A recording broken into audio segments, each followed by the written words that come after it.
Okay, so just a couple quick announcements. Gradebook is updated with assignment 7 grades, as well as those of you that attended the data robot event on Wednesday. I put in the extra credit in the eCampus gradebook as well. So check that out. If there's any questions, let me know. So just to let you know, assignment 7 grades weren't quite as good as some of the previous assignments. That's okay. So don't freak out too much. Again, we are going to double your top 3 assignment grades in the grade book. And I'll work to get that done. Honestly, my goal will be to get that updated next Friday. I have to wait for obviously assignment 9 to come in, but we're going to try to grade those as they come in next week. And then I'll get the grade book updated next Friday to show like those top 3 assignment grades duplicated. And then but generally speaking, with the diagnostics assignment 7, a lot of it, I was a little bit more nitpicky about the model interpretation piece. Some of you all also just forgot to do the model interpretation. You talked about what transformations you made and why, but then didn't interpret the model.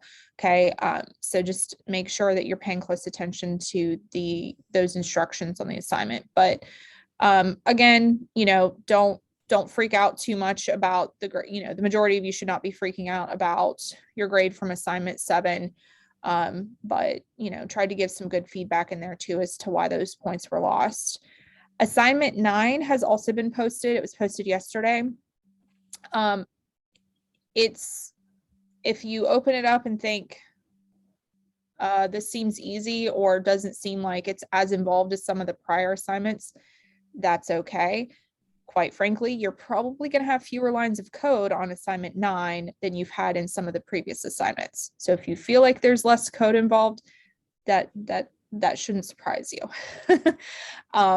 And I kind of did that on purpose. At this point, we just need you to show us that you know how to do regression with factors and that you also know how to use ANOVA.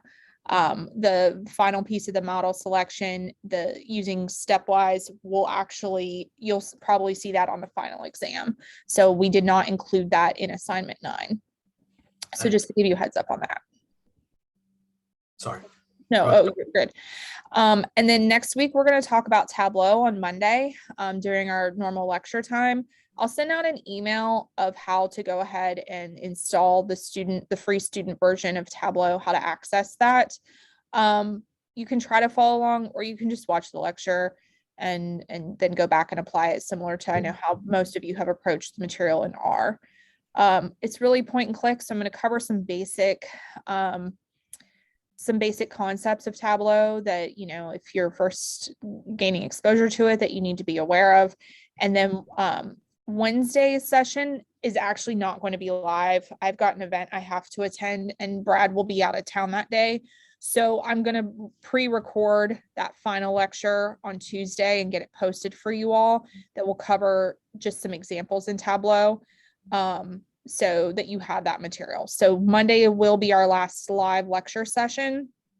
And we'll also talk a little bit about the final exam at the beginning of class on Monday. So I think that's all I have. But yeah, I'll get that email out about how to install Tableau, where you need to go for all of that. I'll get that email out to you all today. So. And just to kind of add to that, Tableau is a really cool piece of software. It's been around for a while. One of the things from a business perspective I'd look at if I were you all with respect to Tableau is the acquisition it just went through and how it can expand or contract Tableau and why that's going to be such a big deal. Some other things just to keep in mind is who Tableau's competitors are and why they're such a big deal, like Power BI, and why people use Power BI. A lot of people are invested heavily in Microsoft, right? And Microsoft's easy to use. So why would I use Power BI over Tableau? That's just, again, from the business use case standpoint, just kind of keep that in mind. I'm not saying one's better than the other. I've worked with companies who use both. I don't have a preference. I probably wouldn't. I don't use either personally. I use R. But again, at the end of the day, you use what a company's going to use and you use it in Stack. Okay. But again, there's some really cool stuff there. Now, what all that means for me, from what Catherine just told you, is today's the last day I'm lecturing, right? And just to kind of open up a couple things there, we're going to finish off model selection today. As far as model selection goes, we've talked about metrics, we've talked about methods, right? We've talked about using ANOVA. What we're going to talk about today is finishing off STEP and do one example. We're going to use the highway data just to kind of finish it off. And then I'm going to walk you through some of the car seats data to do one data analysis. What you should be thinking about, how it should work. It's actually just going to be a few lines of code, but we're going to talk a lot about concepts, a lot about what we should be interpreting from the data, how we can, just a reminder on what effects plots we think about, what we think about from interpretation, what we think about when we're building a model, okay? Then we'll close it up with just a few ideas and call it a day. Today, it may be a pizza delivery day. And what I mean by that is 30 minutes or less. So kind of go ahead and get started here and put a bow on this. So I'm going to go ahead and share my screen. And for some reason, it's not letting me share my screen.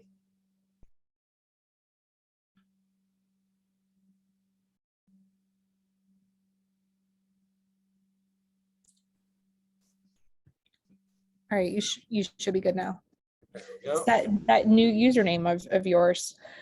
I'm telling you, we can't have nice things some days, can't we? All right, so let's zoom in a little bit here. All right, so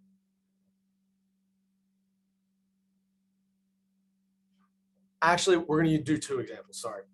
There's the state data example. Now, we're going to use the state data example, and what we're going to do is we're going to look at life expectancy first. And this is just real quick of how simple it can look. We're going to load up the MASS library, MASS, the ALR3, and the Fairway library. We're going to look at data state. All right. And then I'm going to save something as state data, state x.77. If you look at this, it's a data frame with population, income, illiteracy rate, life expectancy, murder, high school graduation rate, frost, which is a measure of, it's like a social sciences metric.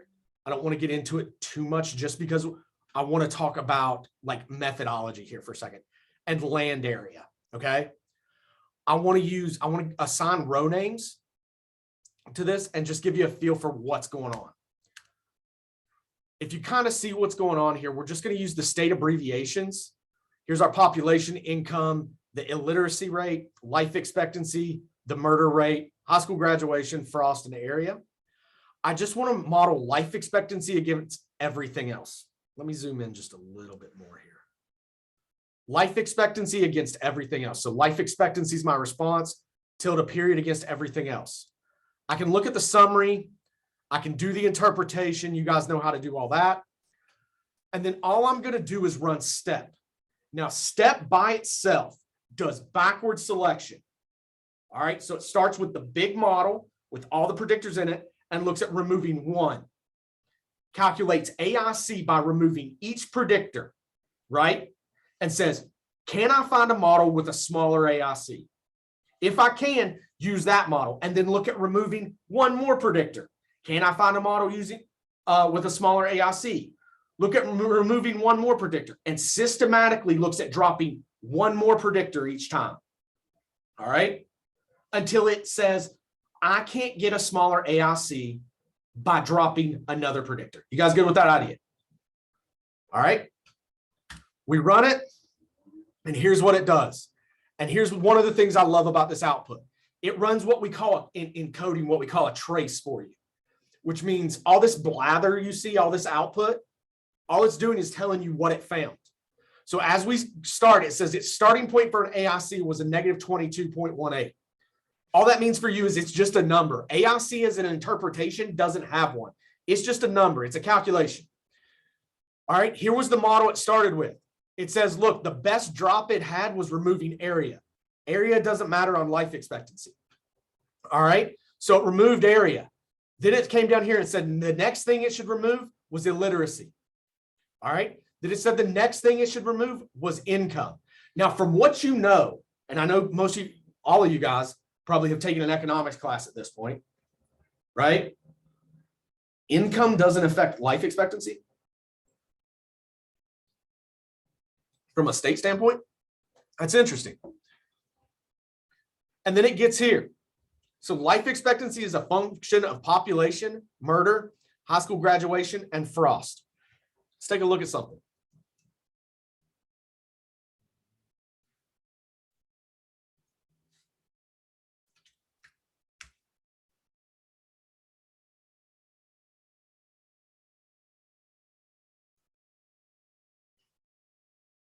Sorry, frost is different. I'm sorry. This was I thought it was a different metric. Sorry. Frost is the mean number of days with minimum temperature below freezing in the capital or large city. I thought there's a sociologist named Frost. I apologize. So what this is telling us is weather plays a role in life expectancy. Population, high school graduation rate, and your murder rate. Think about that. Nothing else played a role. So when we come up here, the next thing we're going to do is we're just going to look at a summary. Come back, all the variables are significant. We know what the interpretations are. Take a look at the signs. Population has an increase on life expectancy. High school graduation rate, an increase on life expectancy. Murder rate, a decrease in life expectancy. Funny how that works, right? Frost has a negative impact on life expectancy. Colder, negative impact, right? All right, R squared, we can make it. Remember what we have here. This is our overall F test. It says this model is better than just fitting the mean by itself or using no predictors. Well, we hope so. All right, but again, that's how easy it is to use backward selection. Now, again, one of the things Catherine pointed out to you when I first, remember, I said, STEP's going to be the only thing you ever want to use. And I said, Catherine, isn't that right? And she went, no. Because again, there's some things you may want to adjust for always in here. For instance, you may want to say, look, there are some good ideas in here, like income may always want to be adjusted for. Or healthcare may want to be adjusted for somehow. When you have some things like this, like per capita income may want to be adjusted for, right? So again, there's different things you can always seed the model with, like we're going to see in our next example. But what I wanted to show you here, I didn't want to spend as much time on interpretation because we're going to do that in one of our next examples, right? We're going to do that in our full data analysis. But just to show you how easy the process is. Backward selection, remember, it just looks at, says, I've got a model. Look at dropping each variable from it. Can I get a better AIC? Remember, better means a lower AIC. If I can, let's use that model. All right, now I've got this model. Let's look at dropping every variable. Can I get a better model? That's all the process is. And I can do it in just a few lines of code. All right. Now, sometimes we make it too easy. One of the things you guys are going to see is we can over automate this. So what we need to do is start putting some controls on this. All right. How many of you guys went to the Data Robot event the other day?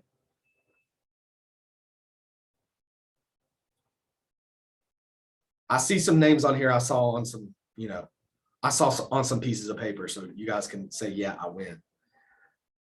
What'd you guys think?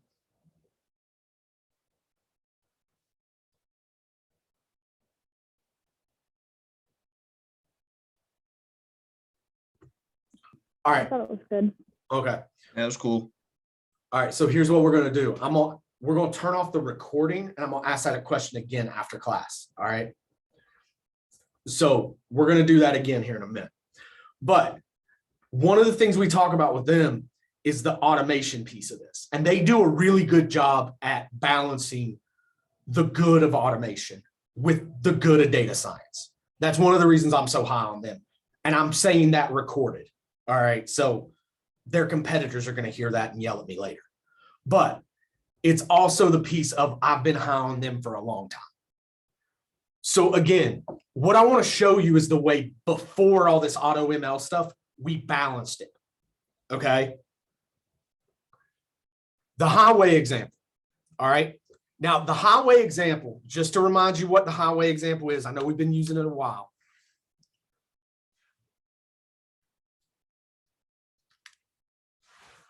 This data comes from an unpublished master's paper by Carl Hofstad, and it relates to automobile accident rates and accidents per million vehicle miles. The data include 39 sections of large highways in the state of Minnesota in 1973. The goal of this analysis was to understand the impact of design variables. All right. Now, ADT is average daily traffic count in thousands. TRKS, truck volume as percentage of the total volume. Lane, total number of lanes of traffic. ACPT, number of access points per mile. Now, if any of you guys have ever driven in cities, access points, think of it as places you can get on the highway. In Minnesota, where I lived, the stretch where I had to access the highway to get from my house to school, we had about 6 access points within the first mile. All right. So that's a lot of people coming in and merging, right? I totaled 2 cars while I was there. Not my fault, either one. There's a reason I drive trucks now. There's a reason I drive trucks now. Chevy Cobalts were not built for that. All right. Like semis take Chevy Cobalts and do this with them. That was fun. But the idea is what they're trying to do is they're trying to hit some balance points. Okay. This rate variable is what we care about. In 1973, accident rate per million vehicle miles. Now, this is something we care about from an insurance perspective. All right. These insurance perspectives matter.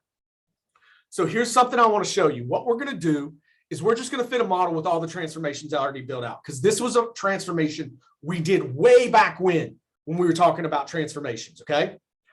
I'm going to fit a model. I'm going to fit log rate, log lim, log ADT, log tracks, log SIGs plus 1. What's SIGs? SIGs are number of signalized interchanges per mile.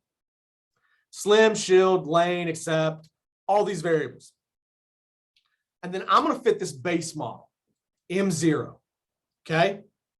And it's log rate against just the intercept. And I'm going to say step. And then I'm going to fit this scope. I'm going to say my scope is the lower is tilde1. That means the intercept only. My upper is this model, tilde, log lin, ADT, all of these, okay? That's the biggest model I'm willing to accept. And I'm going to use forward selection. All right? So I'm going to run it. And you're going to see here's what it starts to do. It starts at the intercept. It says the best thing you can do is add slim. Then the best thing you can do is add lin.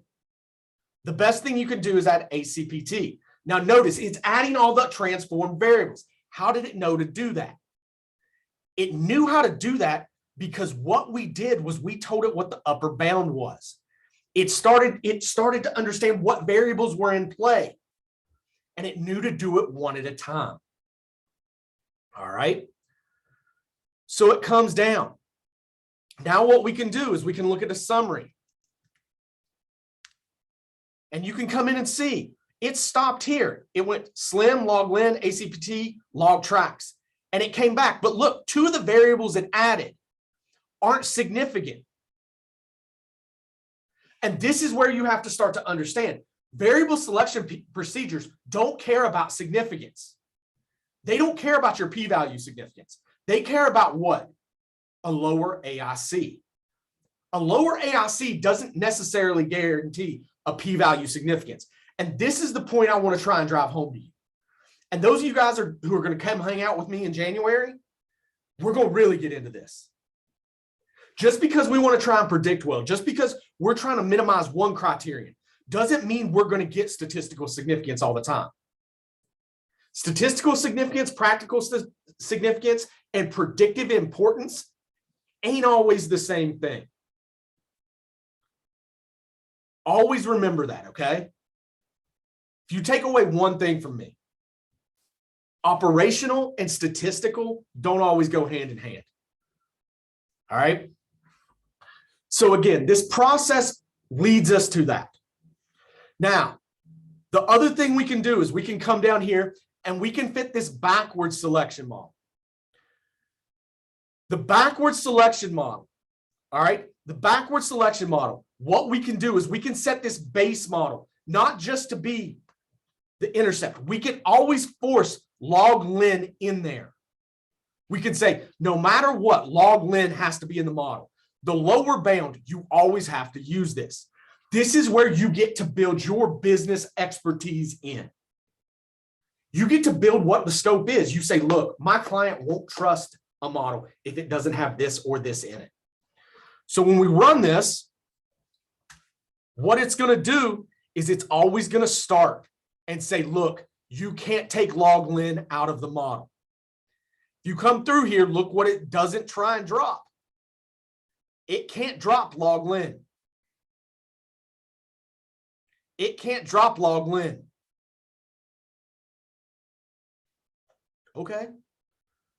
I got every other variable on the table that it can drop. Can't drop log ln. So again, this is where what we're trying to do is build your expertise with statistical concepts. Y'all, this is where it starts to get cool. But it's also the last day of lecture, right? This is where I start to really get into stuff. And that's the reason I have a second class. That's the reason we got one more of these things. But again, this is the stuff we start to say. And I've always told you, what am I trying to teach you? What is Catherine trying to teach you? We're trying to teach you to be critical thinkers, right? But notice how this isn't a major. I'm not trying to make you mathematicians. I'm not trying to make you statisticians. I want you to be the expert in your field who has this skill set. Because you know what that makes you? Special. That makes you somebody who is a critical thinker who can solve problems in your field in a different way. And that is extremely important to me. Because what I need is I need people to solve problems who understand their field. I need you to understand finance. I need you to understand supply chain. I need you to understand marketing. I need you to understand accounting because I don't.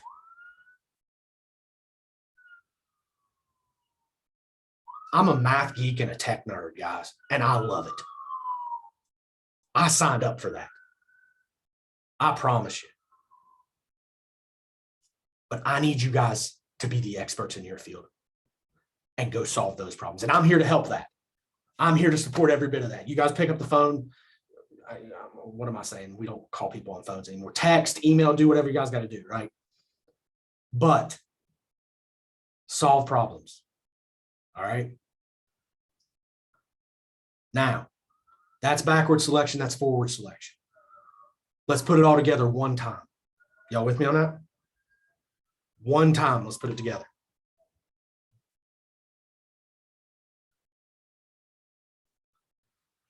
All right. Garrett, John, I just saw your messages in the chat. That's really cool that you said that. We're going to shut down the recording here in a minute. We're going to talk. All right. It's a one thing about Zoom lectures. I like recording them, but you guys are willing to say stuff when the recording's not on that you won't say when it is. All right. So I want to load up the car seats example for a second. Let's look at the car seats data for a second, because what we're going to do, and the reason I love this, and the reason I love this data set is it brings in everything we've done. It brings in factors. It brings in transformations. It brings in interpretation. It brings in business concepts. It brings in it all. What we're going to do is we're going to model sales as a function of everything. This is car seat sales at different locations. We've got car seat sales, competitor price, income of the area, advertising budget of that store, population around that store, price of that specific car seat, the shelf location of the car seat, the age of the demographic area, the education of the area, whether it's considered an urban store, and if is it inside the U.S. or outside the U.S. You guys good with that? Now, here's the goal. Here's the way I ask this question. What are the drivers of sales, and can you tell me what impacts sales, positively or negatively? That's how it sounds from a client. You guys good with that? And here's how we do it.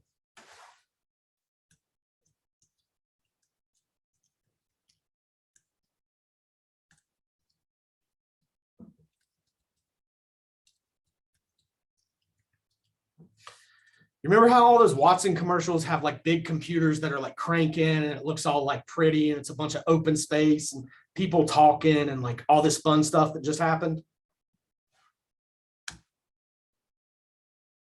That's what it is in real life.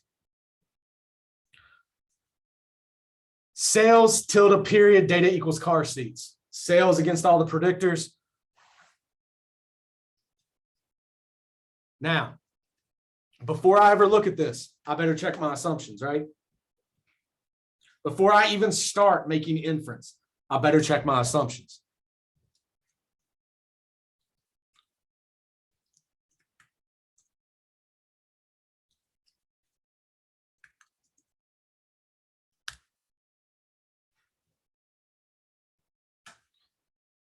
Check out my plots. What do you guys think? Good? No good? Michelle, give me a thumbs up. What do y'all think? Constant variance, non-constant variance. You guys see the megaphone or no? No megaphone, right? So constant variance. Everybody's good, right? All right. Normal QQ plot looks good. Straight line. We got any contours out here? So we're good. Holy cow, we don't have to do any transformations. Looks good to me. All right. So let's move to the fun part.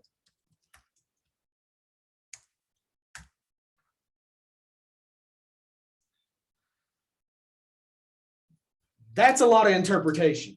You guys agree? Let's start looking at some things. R squared, it's about 87%. That's pretty good. That's pretty good.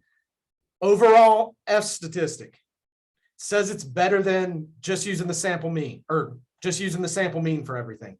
Well, yeah, no kidding. But here's what I want to know. Do we really need these urban and US variables? All right, Sam, I'm gonna call you out because your camera's on and you're shaking your head no. How are we gonna prove it?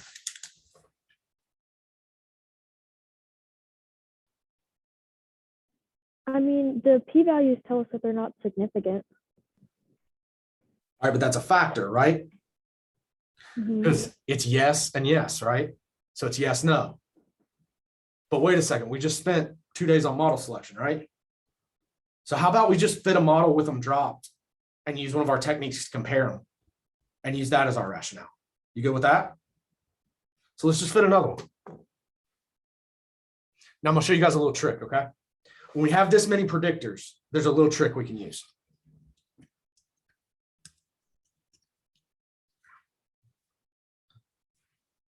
So we don't have to type all this out. Tilde period uses all the variables. The minus sign removes them. So I'm going to subtract off urban and subtract off US after adding them all back in, right? So tilde period says use all the variables.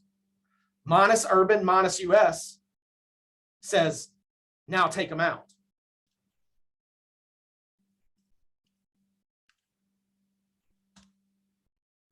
Now, you guys pick it. What do you want to do? You guys want to check the AIC or you guys want to use ANOVA?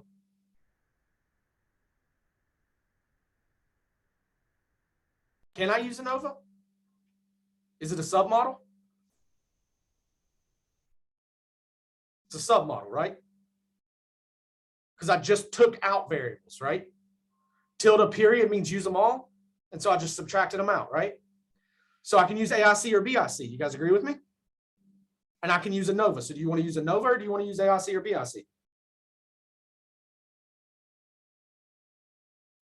There's not a wrong answer. I'm legitimately asking you to pick one. All right, Jackson's in the chat saying ANOVA. Let's do it.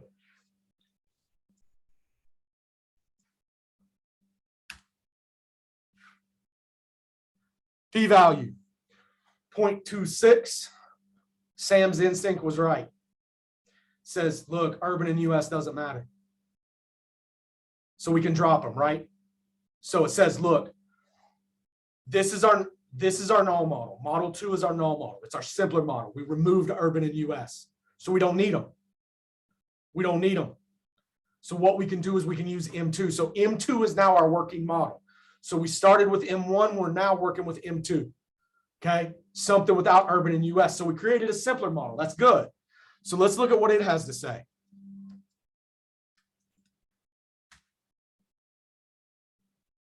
All right. Now it doesn't look like population matters. And it doesn't look like education matters. Now somebody at this university is going to yell at me for saying education doesn't matter, but that's a different time for a different day, right? Now, there's some variables in there that don't matter. Population looks like it doesn't matter. Education doesn't look like it matters. I like this shelf location interpretation though.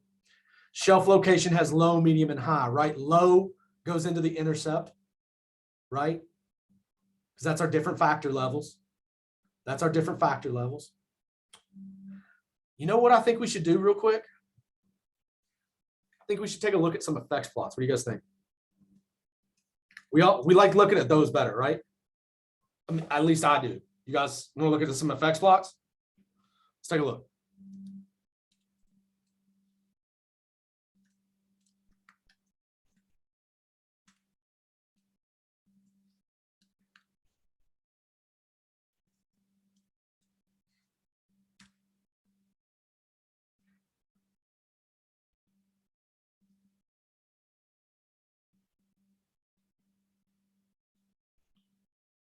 All right, so here's what we got. All right, let's see what happens here. Let's see what makes sense. Let's see what doesn't make sense. Looks like sales go up as competitor price goes up. Well, yeah, okay. Everybody think I'm bored with that? Sales go up as income goes up. All right, I think we can justify that. Sales go up as advertising goes up. I don't think anything's breaking from an economic model here. Doesn't look like population has this huge effect. Sales go down as price goes down. Price elasticity model holds here. Check out our shelving location. The different factors, look at how it's adjusted here. If we have a bad shelving location, sales are down. If we have a good shelving location, it's up. If we have a medium, it's in the middle. Well, that's an easy story to tell, right? Depending on how you want to pay for placement. Since this is car seats, as the population age goes up, sales go down. Makes a little bit more sense, right? And education, it doesn't seem to really have a huge effect.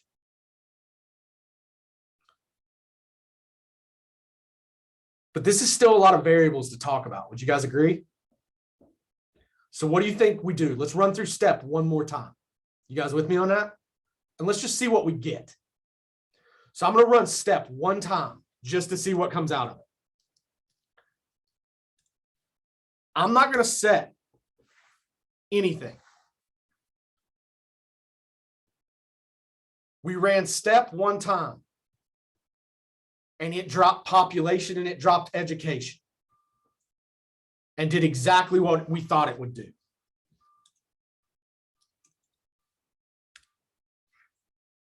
We run summary M3, everything's now significant.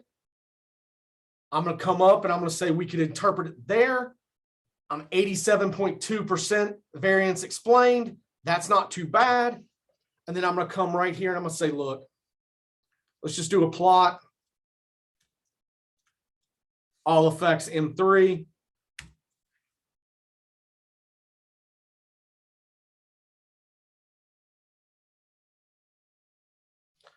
And there's my effects plot.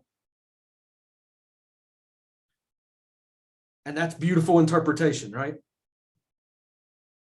Because everything there makes sense. Competitor price goes up, our sales go up. Income goes up, people are going to spend more money, we think. Advertising budget goes up, yeah, we think we'll sell more. Price goes up, sales are going to go down. Better shelf location, we expect better sales. Age goes up, we're selling car seats, probably the wrong demographic, right? Last thing before we would ever report that, check it one more time.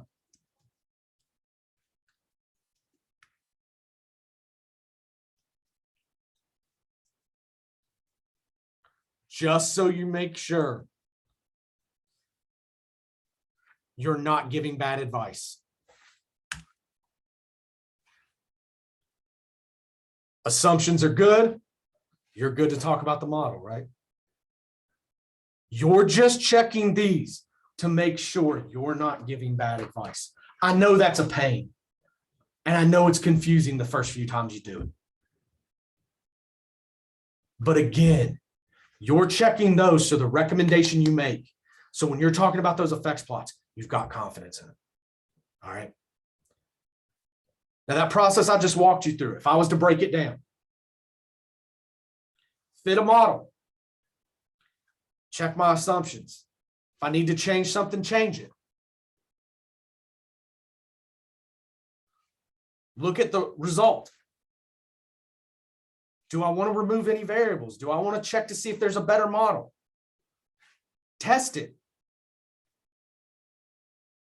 And repeat that process till the model converges. And then do an interpretation. That process right there can take me 15 minutes like it did sitting here with you. Or it can take me 3 days.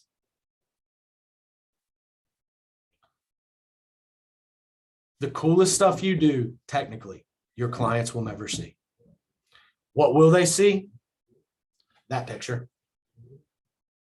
Or they'll see if your competitors' prices go up, sales go up. And they'll give you a, well, no kidding. The tools and techniques we've taught you in this class are things that teach you how to think with data, okay? That's what I want you to know. There's something where it's like, yeah, we can tease that out. Yeah, I can tell you this. Yeah, we can give you this quantification.